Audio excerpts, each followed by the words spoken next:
Gopalakrishnan. Me the opportunity. The right of children to free and compulsory education and Second Amendment Bill 2017. Amendment the provision of the Right of Education Act 2009 so that regular examination will be held at the class 5 and class 8 and end over the academic year the RTE Act Madam 2009. The profits and detention of children till they complete of elementary school, that is class 8.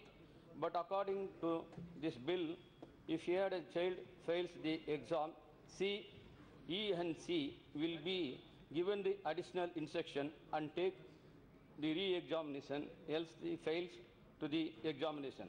The relevant, the central or state government may be decided to allow the school detentions the child in the same class. Madam, here the differing the views on whether the children should be detained for failing the examination in elementary school level.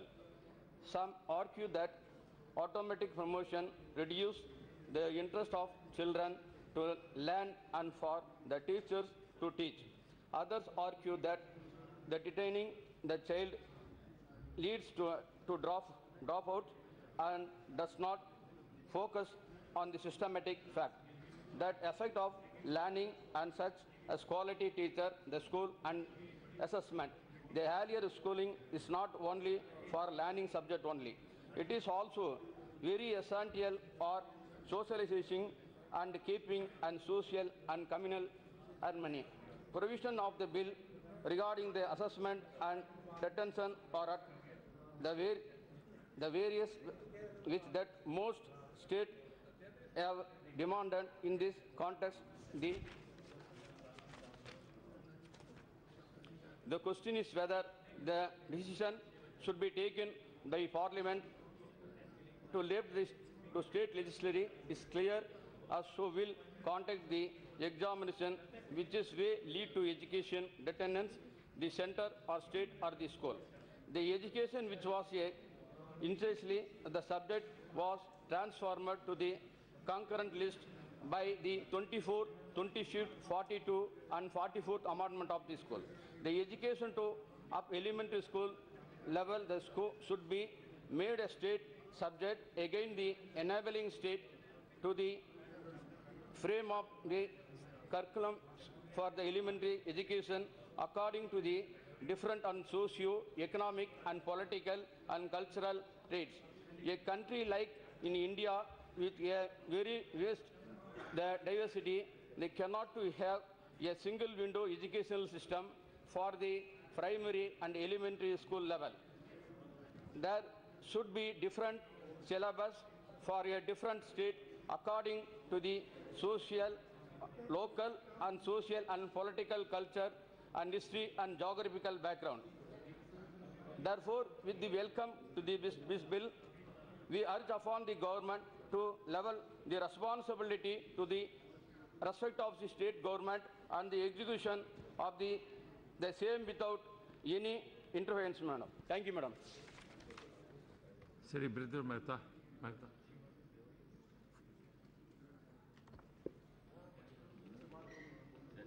This is a very interesting bill. Interesting in the sense, the question that this House is deliberating is, should we fail a student or should not? And for this, a law is being amended.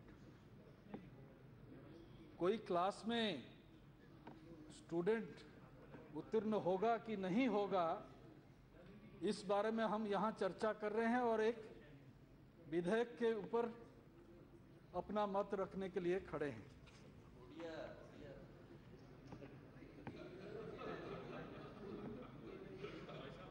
मत रखने के लिए, views रखने के लिए।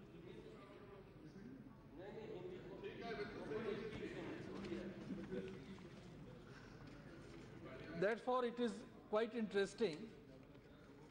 Normally, as a parent, I was under the impression that the onus lies with the teacher.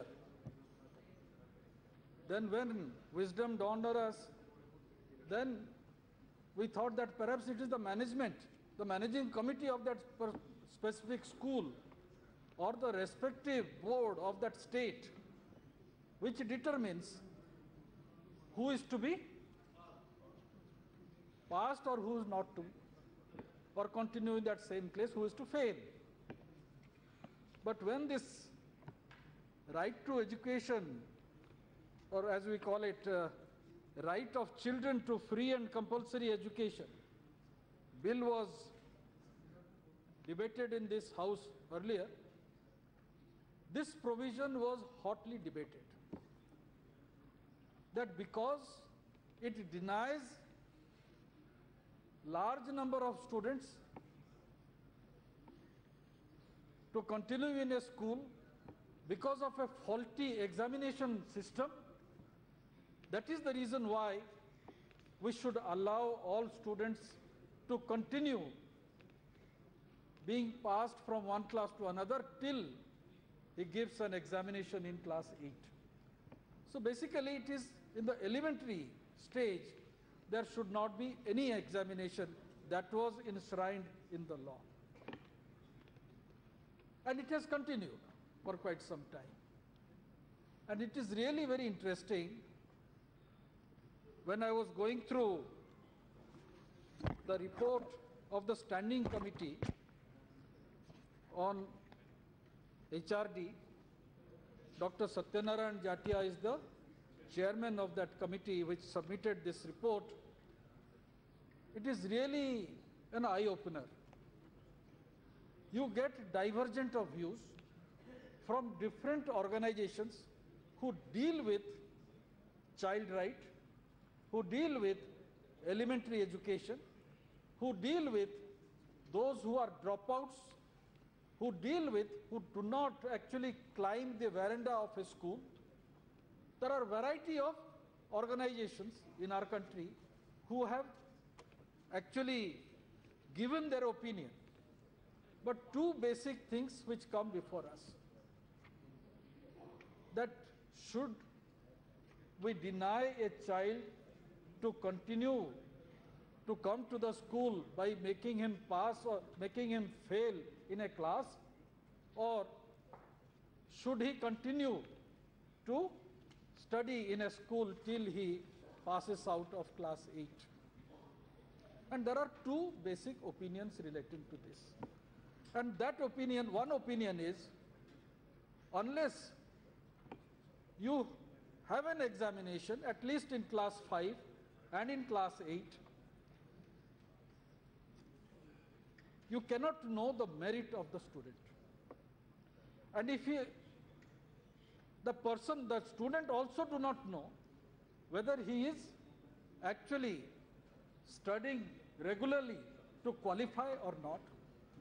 But the basic thing is, which has actually prompted the government, which had formed a committee to go into this aspect after a lot of reports that came up before the country, that actually quality education is not being imparted. That is why a decision was taken that we should go into the merit of the student of those elementary schools, whether quality education is being imparted or not, one. Second is whether the students are actually learning or not. Because if there is no bar to restrain a child, to keep back a child, if he is not able to qualify, then the student also feels that yes, just to put my present in the school is okay. I don't have to study hard. Sitting in class 5, I may not be knowing actual plus minus of class 2. It need not be that I should also learn the alphabets. So this type of things also were reported in different reports. It creates an amount of chalta hai, they say. So the question here was, The other question was the examination in class 5, examination in class 8 will act as a disincentive. It will create a fear psychosis. It will debar the students to go further to the school. That was another school of thought which came up very solidly, and that was actually the thought process when the actual act was implemented. That is the reason why that allow all the students to continue till class 8. They should not be barred from getting qualified to the next class.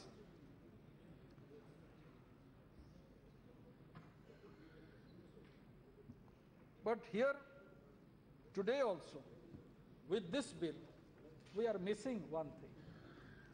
We are missing one thing. And that is, we are not concentrating on the quality teachers. In this bill, that gets totally, it's not in the purview. The whole onus is on the student. Students should be good, students should qualify, students should get quality education so that he can pass an examination. But as we all know, school education specifically is based on 3 points. It's a triangle. The base is the student and the parents, and the upper point of the triangle is the teacher. That is why when Right to Education Act was implemented, these 3 points needs to be joined together. We cannot put more stress or only stress on the student or only on the teacher.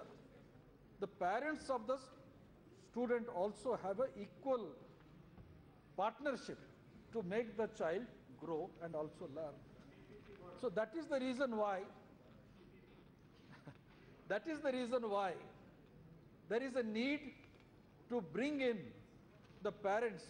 There are certain committees now in different schools that they also should participate whether quality education is being imparted or not.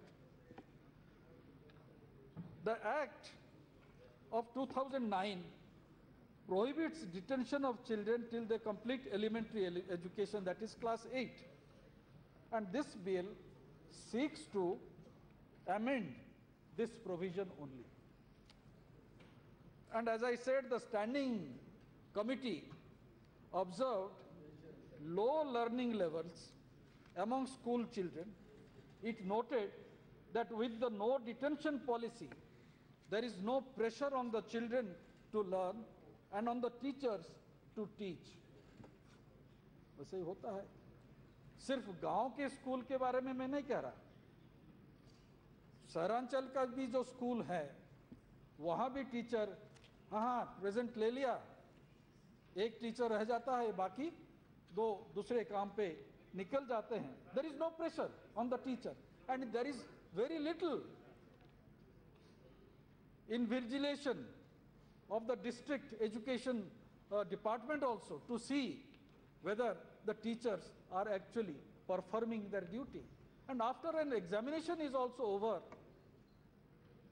I would prefer this type of guideline also should be sent by the union government to respective state governments.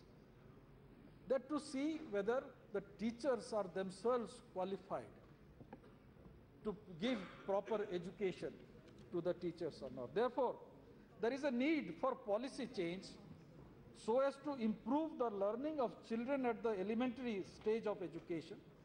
And standing committee upheld the bill's provision, no doubt, which states that learning of children must be assessed through examination in class 5 and 8, with the discretion resting with the states.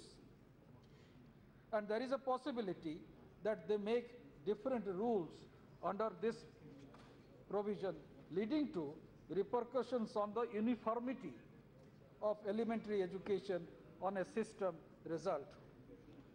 Here I would mention Odisha government, when their views was sought, very categorically stated provisions of no detention may be revisited and the state may be allowed to follow their own evaluation system at the end of every grade with class appropriate assessment. There are a number of other states who have also said, I think the minister also had mentioned that during his introduction of this bill. 6 states like Andhra Pradesh, Karnataka, Kerala, Goa, Maharashtra and Telangana, they stated that no detention provision to be retained in the RTE Act of 2009. And while going through this report of the standing committee, 2 learned members of our house also have written 2 different views have been expressed there. Mr. Jitendra Reddy has said that there is no need for this amendment, and Mr. Sushil Singh has said that teachers' stress should be on the teachers. Common guideline, therefore, need to be issued to all states with respect to detention of child. Under the Right to Education Act 2009, there is another provision, continuous and comprehensive evaluation, CCE, that is the evaluation mechanism for elementary education. And this is actually not functioning well. And this is actually because of inadequate implementation of CCE under the Act has contributed to poor learning outcomes. The CCE should be implemented properly for providing quality education at the elementary level. Another issue which needs to be addressed is engagement of teachers in non-teaching activities like census, like invigilation duties, and there are other views. Leave it to the state and give them a guideline. And there are 2 views, as I said, whether children should be detained or not for failing examination. One view is that automatically promoting all children to the next class reduces the incentive for children to learn and for the teachers to teach.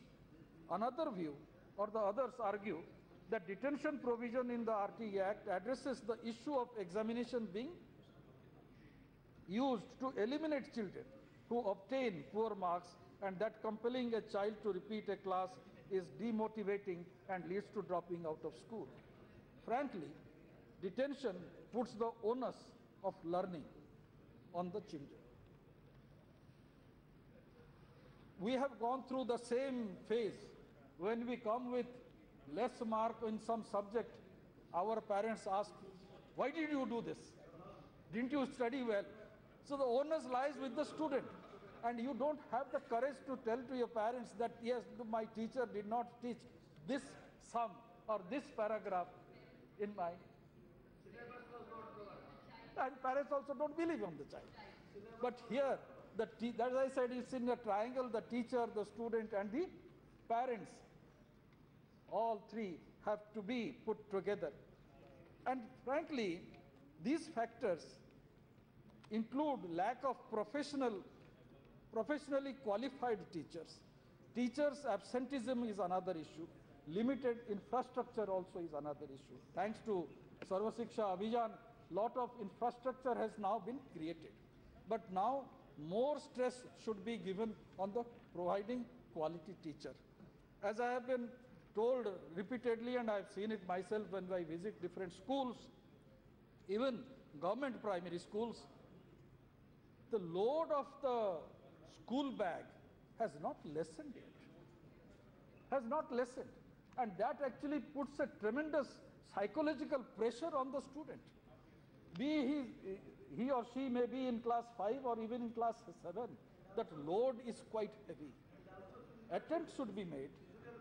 You have different committees which go into this aspect. But here I would like to just remind before I close my speech, this Geeta Bhukkal Committee report that actually forms the basis of present amendment did not find evidence of improvement of learning after detention. If you put the child for 1 year, if put the child for 2 months, if you put the child for 6 months, जैसे कहा जाता है, if you put it like that, whether that child has improved that needs to also be qualified, to be checked. Keeping student in the school is one of the major contributors of no detention policy. This tackles dropouts. Therefore, a balance has to be made so that attainment of the goal of universal elementary education along with providing quality education can be achieved. Here I am reminded what Pratham, which is one of the major education foundation of the country, has stated before the committee. Two glaring omissions in the proposed amendment. First, it is silent on the nature of examination and how they would be held, and second, if a child fails the examination, he or she has to get just one chance 2 months after the results are declared. And here they have suggested developing a decentralized system of assessment to be conducted at the district level using guidelines given by each state.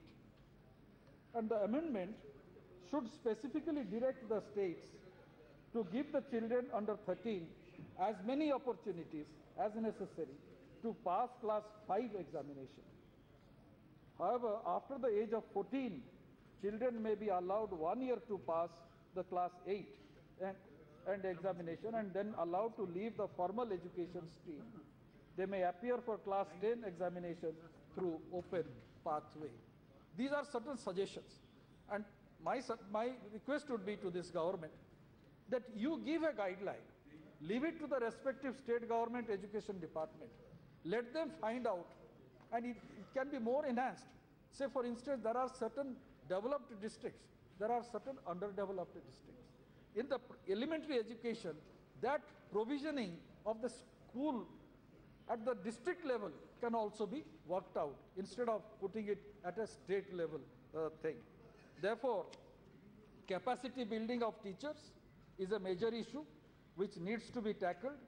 Pre-service and in-service training to teachers is also required so that professional standard of teachers are enhanced and the goal of quality elementary education is achieved. Please find out what is the teachers training schools or colleges that respective states have. How many outcome is there? How many teachers are actually being trained every year and who are getting absorbed? That will give you a true picture what is the system of our education today at the elementary level. I support the bill.